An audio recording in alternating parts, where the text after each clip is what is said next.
A odisseia de uma cantora arrependida de trocar a sua alma pelo sucesso.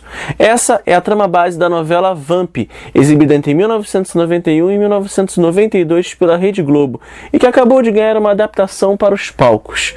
Hoje eu trago para vocês as minhas impressões sobre o musical Vamp.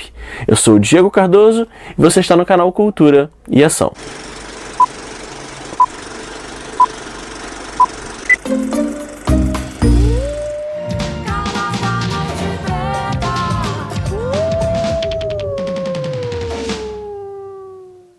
Grande sucesso em 1991, a novela Vamp se tornou um marco na televisão brasileira.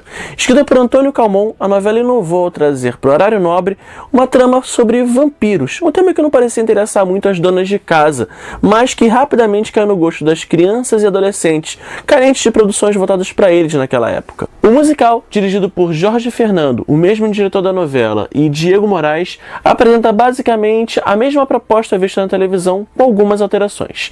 Aqui acompanhamos a história de Natasha, uma cantora que vende sua alma ao Conde Vlad em troca de sucesso na carreira. Mas passado algum tempo, ela se arrepende do pacto e, para poder se livrar da maldição de ser vampira para sempre, ela se une à intrépida caçadora de vampiros Miss Pentaylour. Ela parte para a cidade litorânea de Armação dos Anjos, com a desculpa de gravar um videoclipe, mas na verdade ela está em busca do Medalhão do Poder, o único objeto capaz de destruir Vlad, e também de um homem chamado Rocha, a única pessoa que pode ajudá-la nessa missão. Mas Vlad descobre o plano e transforma o paraíso em uma cidade infestada de vampiros. Em entrevistas, Antônio Calmon já havia revelado que sempre enxergou o Vamp como uma espécie de franquia, que facilmente poderia ser adaptada para outros formatos, como filmes, séries, história em quadrinhos. A própria ideia de transformar a novela em um espetáculo para o teatro já era antiga, mas que só agora ele conseguiu realizar. Afinal de contas, sintetizar o conteúdo de 179 capítulos de uma novela em um espetáculo de 2 horas não é exatamente uma tarefa muito fácil, mas infelizmente Antônio Calmon não se saiu muito bem. Por mais que ele tenha enxugado a trama, o apego de se manter fiel à proposta original da novela acabou comprometendo o desenvolvimento do espetáculo. Temos personagens e subtramas demais, todas tratadas de forma muito superficial, o que acaba resultando em um espetáculo pobre de conteúdo e que se sustenta apenas na nostalgia que provoca no espectador. Personagens importantes para o desenrolar da trama, como o capitão Jonas Rocha, vivido pelo Luciano Andrei, e Carmen Maura, vivida pela Érica Ribas, foram tão mal desenvolvidos, tão mal explorados pela narrativa do musical, que praticamente se tornaram meras alegorias ali no palco, totalmente deslocados. Claro que para quem já assistiu a novela, é fácil associar a importância do casal para a trama, principalmente o capitão. Mas sem isso, eu não consigo entender como que o espectador conseguiu entender a função desses dois personagens ali no espetáculo. Um outro núcleo prejudicado foi o da família Matoso, que na minha opinião nem deveria estar ali no espetáculo. Por mais que o Matoso e a Mary, que no musical são vividos pelos atores Osvaldo Mil e Lívia Dabarian, tenham sido personagens populares na novela, a presença deles no espetáculo só se justifica pela mera nostalgia, porque esses personagens não têm nenhuma função, nenhuma importância para o desenrolar da trama. Então o tempo que se perdeu colocando esses personagens em cena poderia ter sido gasto melhorando a dramaturgia de outros personagens mais importantes. O grande destaque para mim, dentre os novos rostos, foi a carismática atuação de Evelyn Castro no papel de Miss Pentaylour. Além dela demonstrar um grande talento para o humor, ela se destacou para mim por ter a melhor potência vocal de todo o espetáculo. Mas é claro que os grandes astros de Vamp musical são mesmo Cláudio Hanna e Neila Torraca, os únicos membros do elenco original da novela que participam do espetáculo. Eles retornam respectivamente aos seus papéis de Natasha e Conde Vlad. Cláudia, apesar de um pouco limitada nos vocais, esbanja carisma e naturalidade num papel que ela demonstra conhecer muito bem. E isso a gente percebe ao longo de todo o espetáculo, quanto ela está à vontade no papel de Natasha.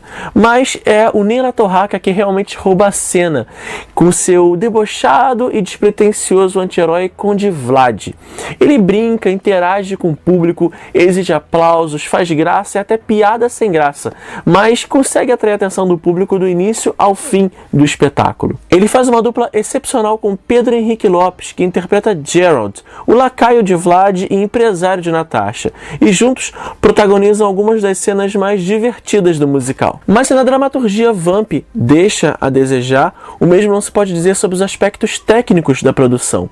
Vamp, o musical, é um espetáculo com E maiúsculo, visualmente deslumbrante, uma superprodução que conta com 36 atores vestindo 350 figurinos assinados por Lessa de Lacerda. Os cenários de José Cláudio Ferreira, 13 no total, impressionam pela criatividade e são realçados por efeitos especiais bem eficazes e pela iluminação de Maneco Kinderé. Os números musicais, 29 no total, divididos entre os dois atos, foram todos coreografados por Alonso Barros. Os mais interessantes, dentre os revisitados da novela, para mim foram Noite Preta, a abertura original, e Sympathy for the Devil, o grande sucesso de Natasha, ambos conduzidos por Cláudio Hanna, além de uma espetacular apresentação de Thriller, conduzida por Neila Torraca, e dançarinos vestidos de zumbis, com direito a sapateado, que fecha o primeiro ato com chave de ouro. Das canções originais criadas especialmente para o espetáculo, os principais destaques para mim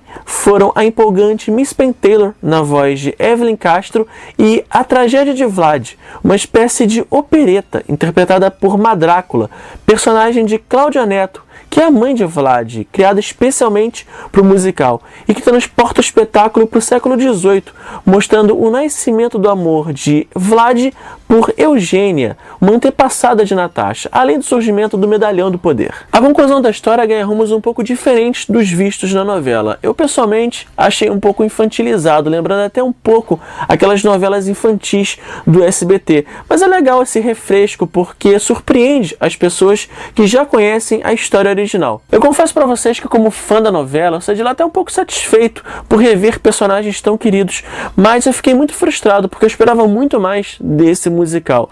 Eu posso comparar Vamp, o musical, com um livro de capa muito bonita, mas quando a gente começa a ler, a gente percebe que tem um conteúdo fraco, insatisfatório. Por isso, se você é um espectador exigente que está em busca de um musical de primeira, Vamp pode não ser uma boa opção. Mas se você é só um fã da novela, um espectador em busca de 2 horas de bom entretenimento, se joga, porque Vamp, o musical, é para você. Vamp, o musical, fica em cartaz até o dia 4 de junho no Teatro Riachuelo do Rio de Janeiro e depois segue em turnê pelo Brasil. Para maiores informações sobre novas sessões, acesse a página oficial facebook.com/Vamp, o musical. Então é isso, galera. Se vocês gostaram desse vídeo, não esqueçam de curtir e compartilhar para ajudar a divulgar e de se inscrever aqui no canal caso ainda não seja inscrito. Até o próximo vídeo. Tchau, tchau!